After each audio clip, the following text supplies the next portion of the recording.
Hey everyone, welcome back. My name is Rebecca. Today I am in the kitchen preparing some easy on-the-go breakfast. School is starting this week, which means that the craziness of getting the kids out of the house and me and my husband off to work is going to begin. So I wanted to make it easier by putting together some easy breakfasts that the kids can just warm up and eat on the go, so we are not worried about getting ourselves out of the door on time. The first thing I'm making today are French toast sticks. These are something that my daughter loves, and I would prefer to make them at home instead of buying the ones that are from the store, so I know exactly what ingredients are in them. These are super easy to make and can be thrown in the freezer so she can grab them whenever she wants them. For the French toast sticks, I started with 7 eggs, and then I added 1 cup of milk and 1 teaspoon of vanilla to that. Then I added 2 tablespoons of sugar and 1.5 teaspoons of cinnamon and got that all combined well.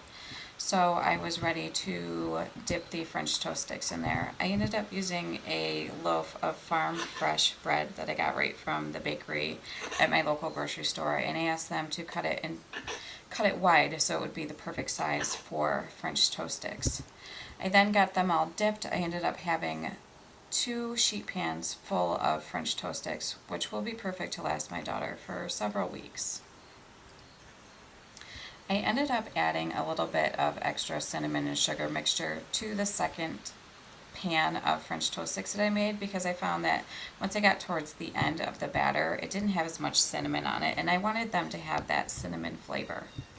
These then went into the oven at 350 degrees for 20 minutes, and I flipped them halfway through to make sure that they were evenly cooked on both sides.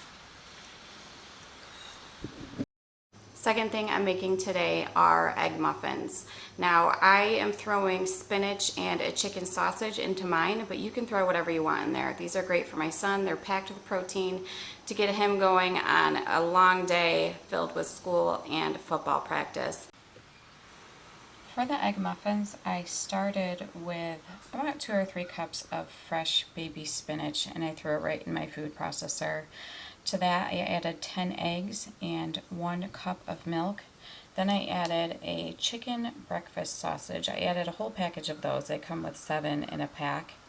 And I also added half a cup of mozzarella cheese. I mixed this all up right in my food processor because it's just easier to do than mixing it all by hand. And then I added it to muffin tins that I made sure that I greased well. You want to make sure they're greased so you are not losing half of your eggs when you take them out of the muffin tins. So make sure you oil them well. If I had not filled them so full, I probably would have ended up with 2 fill trays, but I ended up with just shy of that. So this was the second tray that I did. I had 3 that did not get filled. These go into the oven at 350 degrees for about 20 to 25 minutes. Third thing I'm making today is a blueberry oatmeal muffin.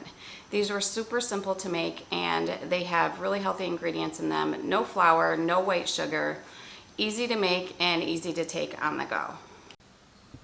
For the blueberry oat muffins, I started by mashing 4 ripe bananas, and then I added 4 eggs to that. Once those were combined, I added 4 cups of old-fashioned oats and combined those. And then to that, I added half a cup of brown sugar and 2 teaspoons of baking powder.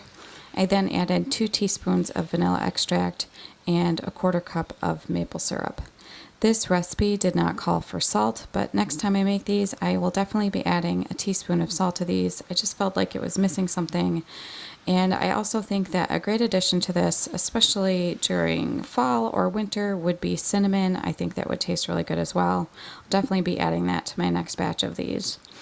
I added frozen blueberries to this, but you can use fresh as well. Just fold those in, and then you're going to add these to muffin tins that are well greased. It is really important with all these recipes that you grease your pans and your tins well so your breakfast foods can come out of them easily. I ended up with 24 of these. They went into the oven at 425 degrees and cooked for about 16 to 20 minutes. I think mine were right around 18 or 19 minutes.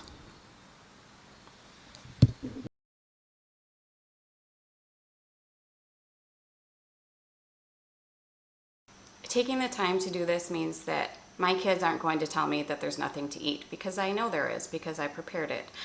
So I'm giving them some options for their mornings. We always have fresh fruit on hand, which they can always grab as well if they don't feel like having much for breakfast, which honestly, they don't feel like eating all the time. So this is something they can throw in their backpacks, have when they're on a break, and I don't have to worry about them going without breakfast. So mornings can be stressful when you're trying to get everybody out of the house, but they don't have to be. So by doing this, I am giving them options that they can take with them and don't have to complain that there's no food in the house. I hope you enjoyed this video, and I hope it gave you some great ideas on how you can get your morning started with less stress and happier kids with full bellies. If you enjoyed this video, please be sure to give it a thumbs up, and don't forget to subscribe so you don't miss out on any of my upcoming videos. Thank you for watching, and I'll see you next time.